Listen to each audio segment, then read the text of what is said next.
I want to bring in my next guest because she's here and she's waiting and she's a troublemaker just like me, which I absolutely love. It is the journalist Charlotte Gill. Good morning, Charlotte. Hi, Sonia and everyone watching. Lovely to be here. Lovely to have you with us. Charlotte, why can't you just be one of those nice little journalists who don't get in any trouble at all? Because you are really somebody who puts your neck on the line, aren't you? Yeah, good question. Gosh. There's just so much, there's so much scandal, so much to unearth at the moment. It's almost just like there's too much. There is. And thank God you're cataloguing it. I absolutely love the title of what you're doing, by the way, WokWaste. I think it is absolutely genius. I will put a link in the description to Charlotte's work. It's absolutely brilliant.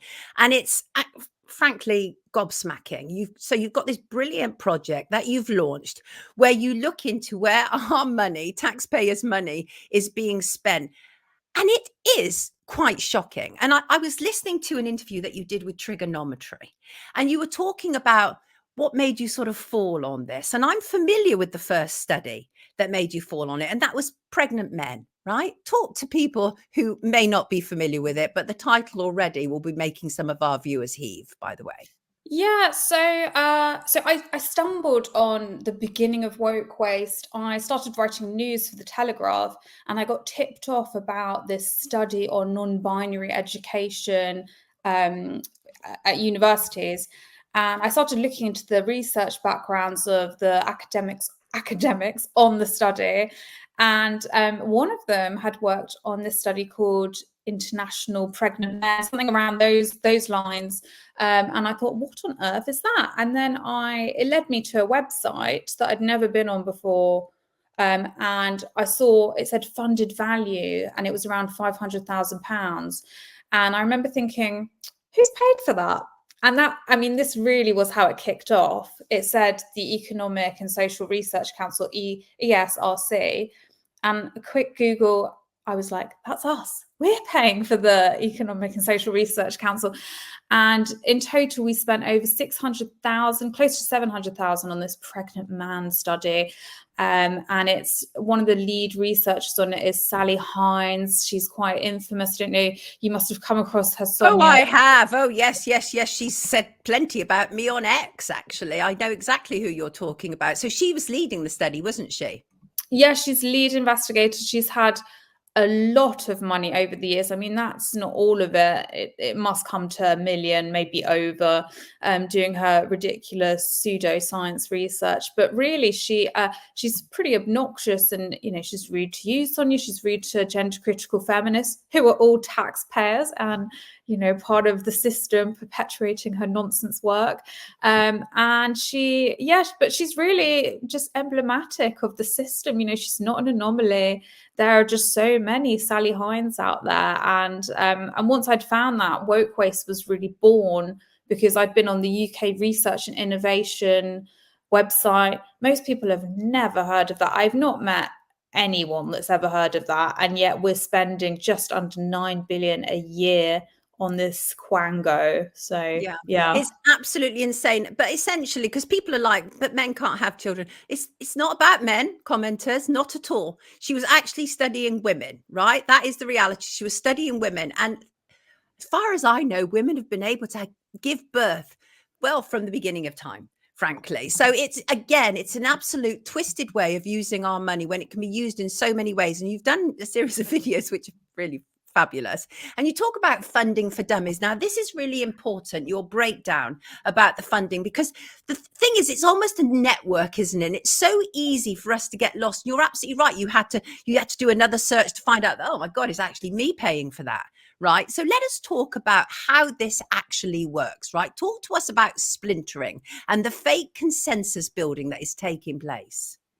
Yeah, so I guess there's two different ways. Like, number one is just the basic fact that the taxpayer, their money is just, due to Tony Blair quangoifying the whole of Britain, our money is just sent, or we just cannot keep up with the different ways our money is sent.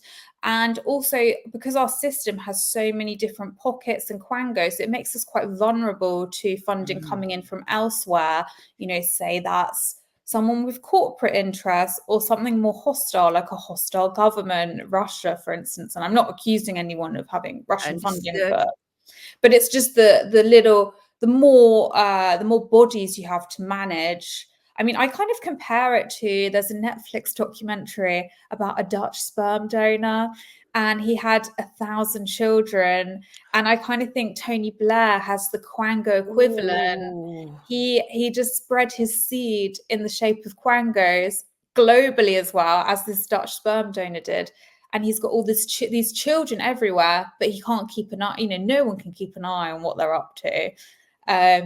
And then, yeah, I guess my funding for Dummies was basically about, I mean, I've read a lot on Russian funding, actually, which is where I've really got the kind of understanding the mechanics of how some funding works. But it's all about making the few look like the many. If I'm a big funder, I don't want to become some sort of Murdoch type enemy figure. Like, everyone knows where the news building is. It's quite an obvious funder, but more subtle ones, the more worrying ones, are using their funding to create masses of groups. And that then creates the idea of a chorus, and the idea that their ideas just coming from one source are more popular than they are, and that begins to distort public opinion. You start thinking, maybe I'm the wrong one, maybe women can have a penis because all these other people are saying it, but they're all derived from the same source. They're captured, right? But you're absolutely right. It's very clever, because it's a very clever way of consensus building. Okay, so but let's have a look at some of these figures, because Charlotte, this is an egregious use of money given where we currently are. We've just had this hideous budget. I mean, people are literally facing the notion of, certainly our pensioners, whether they can eat or heat this winter, and the spending of this money is really quite shocking. So let's start with it, really. Let's get going. First of all, tell us about the Barrow Cadbury Trust, and why did the Conservative government give them £250,000? I have no idea. Basically, I became interested in foundations. At first, I just, when I was looking through WokWaste, I was only really interested in taxpayer funded things, and foundations don't look like that. But actually, a lot of them do get taxpayer funding. And the Barrow Cadbury Trust is one example. And foundations, in my experience, are some of the most ruinous, I think, for society, because a lot of them are part of the open border lobby. We have a ridiculous system where taxpayers, the majority, anyone sensible is looking at the borders, immigration. They're saying, I know that we cannot take much more. We're not an infinite wallet. But you have, and we're giving strong signals to the Conservative government, say, yes, Rwanda plan or whatever. But then at the same time, our taxpayer money was being given by the same government saying, let's stop the boats. 1.4 million was given through the Paul Hamlin Foundation, which explicitly believes in open borders and envisions a world where everyone's free to move.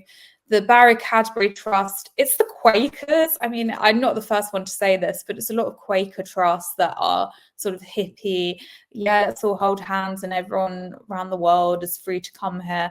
And they also gave 200, like you say, 250 grand to them, and they're just completely campaigning against our interests. And it's not, I don't want to say underhand, but I mean, it is in a way. It is, isn't it, though? It's a sleight of hand that we're being subjected to. We're being told on the one hand that these governments are very keen to finally tackle illegal immigration, because it is illegal if you come across without any paperwork. Obviously, I know people say, no, you can't say that about human beings, but let's be real here. So on the one hand, they're claiming to do that with things like the Rwandan plan, but on the other, they are huging vast amounts of our taxpayer money in order to be able to facilitate it. And some of the things that you found, honestly, Charlotte, is actually gobsmacking.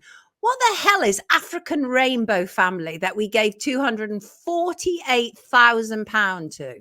Yeah, it's Yeah, their project, I believe it's called No Pride in Deportation. Yeah. And it's just one of many. I mean, this is me trying to, when I included that in an article, this was me doing a quick roundup. You know, I'm like, how many can I cope with in one article? But there's like masses more, you know, this is just the tip of the iceberg. People are shocked by this small sample of what I'm showing them. And Yes, I was. I'm telling you, it's like going to the underworld and, you know, you've got to come up for air and be like, guys, you don't know what I've seen there.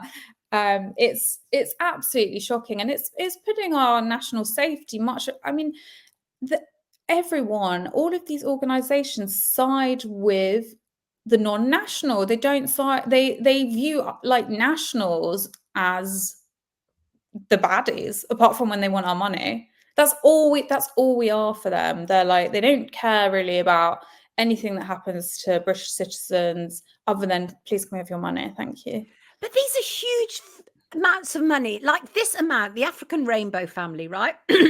ARF, as it's called, is a not-for-profit organization that supports lesbian, gay, bisexual, transgender, intersexual, and queer people of African heritage and from wider Black and Asian minority ethnic groups. But this grant, it says, will fund a campaign and communications officer. They are paying huge amounts of money for these nonsense roles. And that's what I really object to. When I see people on a hospital waiting list, they can't get a new hip for 2.5 years. It's like, it's really disturbing to me to see this absolute nonsense. And Charlotte, when I call you a troublemaker, I mean in the best way possible. I think a true, decent journalist needs to be a troublemaker, because you need to be alerting people to what's happening here. So let's keep working through this. I mean, in your, like you said, this small sample was shocking to people. It was shocking to me. I mean, I literally can keep working through it, and one after another is horrific. Independent workers of Great Britain nurturing and developing migrant leaders from the grassroots. But what about nurturing and developing working class British people who feel that they've been kicked to the curb? Did you find any good grants for them, by the way? The thing is, there are certain vague programs like, you know, it'd be like the children's meals program or Yes, just something, but there's just a disproportionate amount we're not talking about Britain being devoid of compassion, no refugee support. We're talking about it being the norm. Like, this is just, everything is geared towards that. It's almost like the priority. And we don't know, some of these people we're trying to deport are like dangerous for us, but it's all sort of, I mean, I even saw the Barrow Cadbury Trust had this resource. It's sort of to help families visiting Muslim communities in prison, to help them understand how the criminal justice system works. And it had this stat. It said, you know, it said something like 18% of the prison population are Muslim, but the actual proportion of Muslims in the population is 6%. And it was written in a way that sort of like, isn't that a gross injustice? Like, you know, as if it's some sort of prejudice, this amount of people are put in prison. Like, everything is sympathetic to what Occam's razor would just tell us are the perpetrators of crime. Right. Everything's sort of like, well, if only they went to the football club, and if only these evil Tories. There's just nothing about, can you just not commit crime and let's build more prisons? Yeah, that's a great idea. But and also there are these organizations which almost appear to be working slightly outside of the law. For example, Migrant Action as one example. It's a grassroots. They describe themselves as a grassroots advocacy and migrant justice organization working with people who've migrated to the UK and are outside the asylum system. So illegally, if they're outside of the asylum system. So that is nearly, again, £250,000 for this.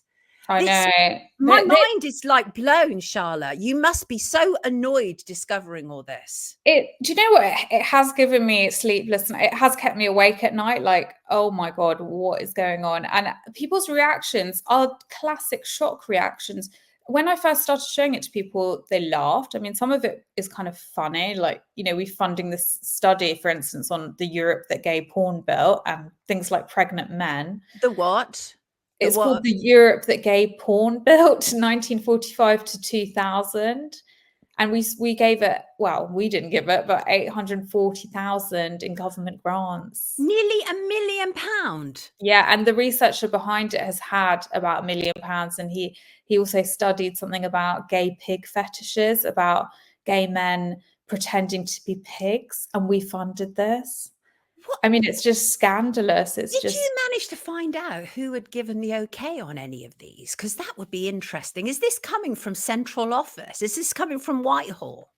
It's so it's the Department of Science, Innovation and Technology. They're meant to have oversight of it, but I do know there are certain obstacles as well. Like I've been told from the inside about there's something called the Haldane Principles. I think that means something like the universities, they have to be left to get on with it, and the government aren't meant to get too involved. It does sound actually like there are a lot of obstacles. So even the most well-intentioned government minister will have difficulty. But it's such a, it's just more and more, it's that Tony Blair system, because the whole system is designed in a way that makes it really difficult to work out where things have gone, where funding's flowing, and almost you could argue purposefully, because it's making it harder to get rid of. It feels like, I've always said it feels like our whole government system feels like we've been screwed over by lawyers from Islington. To try and unpick this stuff is incredibly difficult, and it feels like we're being.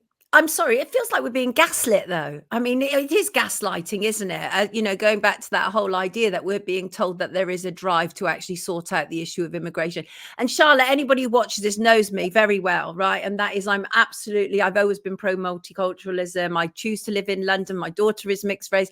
But I also understand that there are issues that need to be addressed. They need to be addressed. And that doesn't make us racist for addressing them. And it doesn't make you a racist researcher or journalist for tackling this, although many people would be terrified to do what you're doing, Charlotte. You and I come from the mainstream. They'd be terrified to do something like this largely. Yeah, well, I think, I'm the same as you. I grew up in Islington.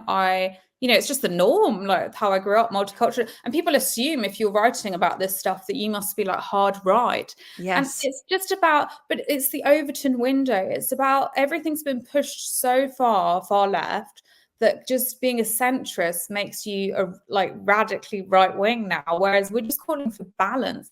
We've got, for instance, we've got a 4 million shortfall in homes. Obviously, we can't take the amount of people we're having for a year, and we're going to run out of money eventually. We're spending something like 8 billion a year on asylum hotels. That's going to increase, and then funding all these other projects for asylum seekers as well. But yeah, I guess, I do view it, and I'm sure you're the same, Sonia. Like, I view it as a journalist job, as well as interrogating things. Like, you have to push debate back. You're kind of, you're part of the pacemaker or whatever, or not pacemaker, but you're moving the placeholder. And if you are combative, you're starting to move it into the right position where debate should be. So this is primarily affecting universities and charities. Any other sectors?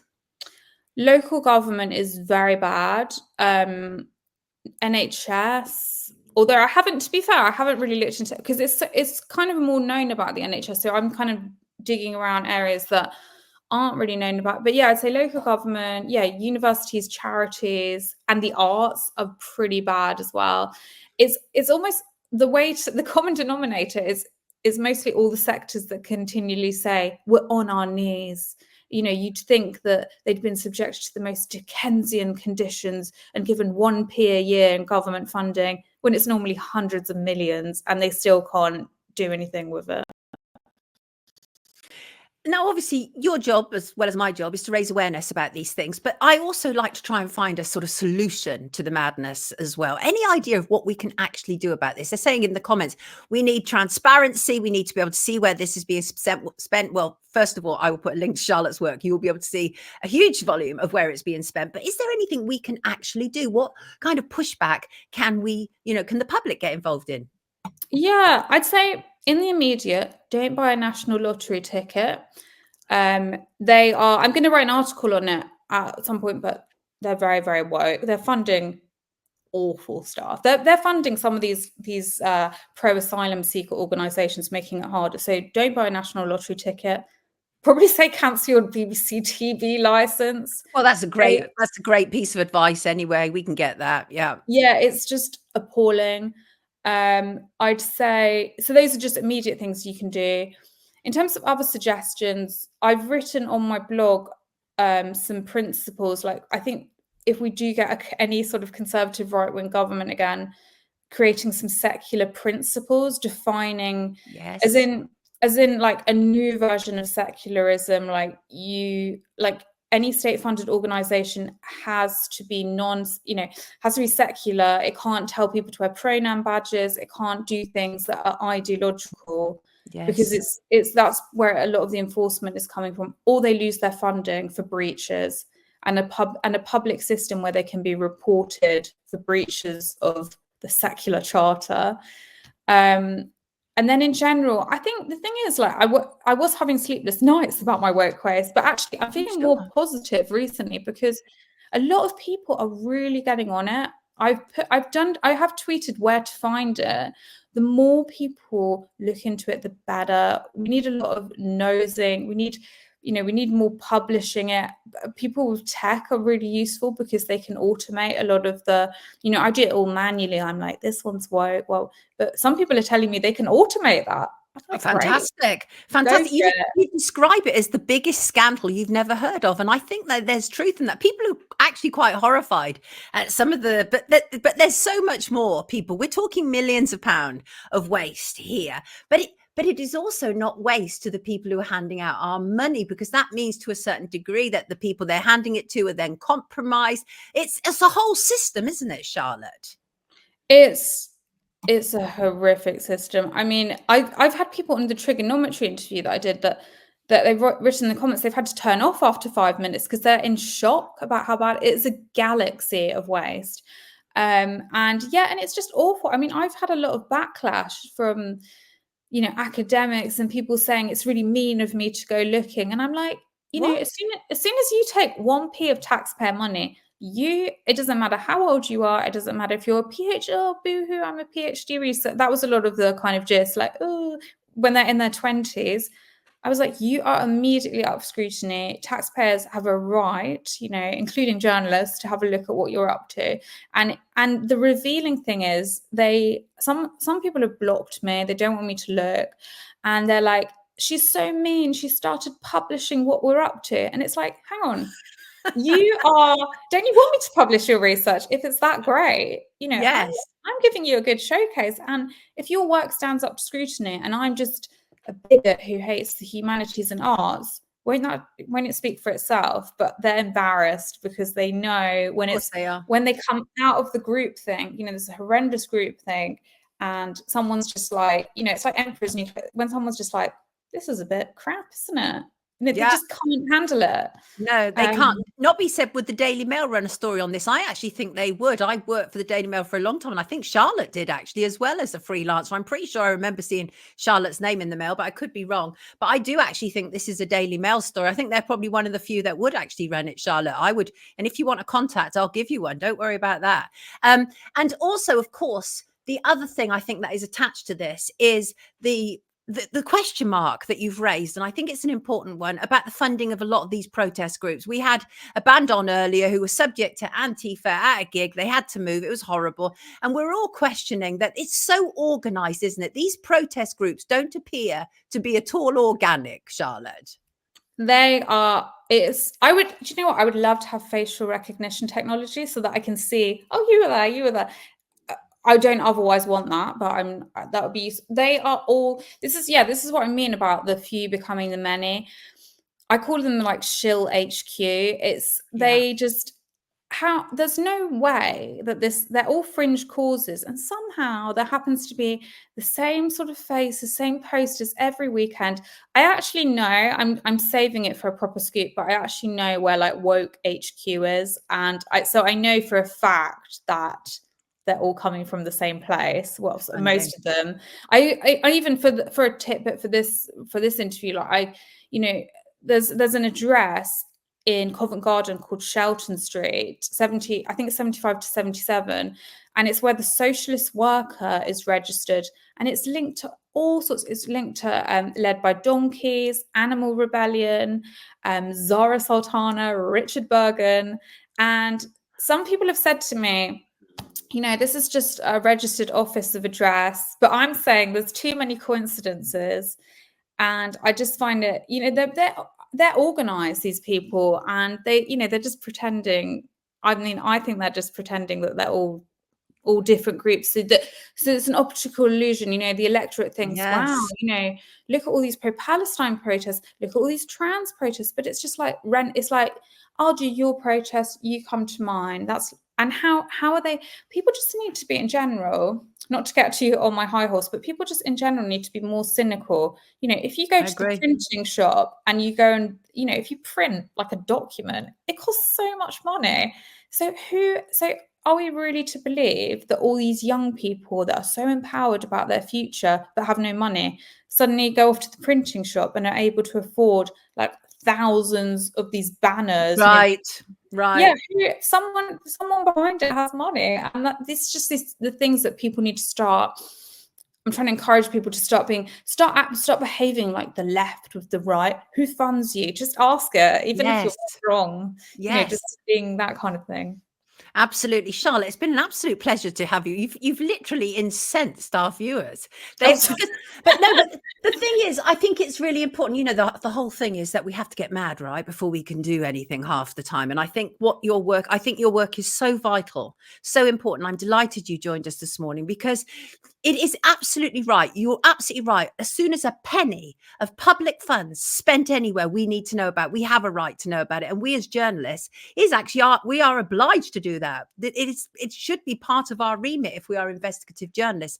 And you most certainly are. And you were sticking up for the name. And thank God for that, Charlotte, because I'm so sick and tired of public relation journalists. And if there's one thing that I absolutely am certain you're not, is a public relation journalist. So thank you for being here with us this morning. Absolute pleasure to have you. We will put a link to your work. Link to your work. Anything you want to say as a parting shot, Charlotte? Just subscribe and also join the revolution. Be nosy, and you know, the more the better. So and thank you so much, Sonia. I really loved coming on. So thank you. Lovely day to you too, everybody. The tremendous Charlotte Gill, showing us all what journalists should really be like. Take good care of yourself, Charlotte. Have a fantastic week. Brilliant. Isn't she brilliant? Do you know, the thing is, it's so important to have Charlottes. A very wise soul, Charlotte. Thank you, says Cavan. Indeed. Thank you for coming on, Charlotte, says Healing the Silence. Follow the money, says Kat. Rocking it, Charlotte. Keep exposing the corruption. Indeed. I love it. I think she's absolute kick-ass. I see what people say about her on Twitter, X, and it's very similar to the kind of stuff they say about me. And I didn't actually realize that she'd done an interview with Trigonometry until last night, but I just seen her on Twitter and I just thought I really like her because she speaks her mind. And I just think that's so important. And because journalism has become so cowardice